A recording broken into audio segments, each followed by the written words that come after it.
প্রায় হারতে ভুলে গিয়েছিল আর্জেন্টিনা ফুটবল দল। একের পর এক সাফল্য ধরা দিতে থাকা দলটি লম্বা সময় পর হার মেনেছে কলম্বিয়ার কাছে।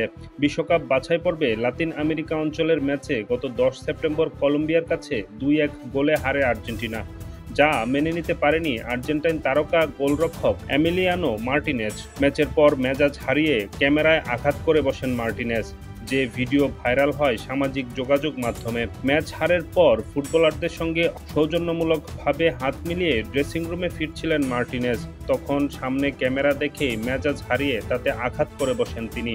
সেই সময় লাইভে থাকা এ দৃশ্যে সবার নজরে আসে। এবার এই ঘটনায় মার্টিনেজের শাস্তি দাবি করেছে কলম্বিয়ার ক্রীড়া সাংবাদিক অ্যাসোসিয়েশন। ফিফার কাছে ঘটনার দৃষ্টান্তমূলক শাস্তি চান তারা।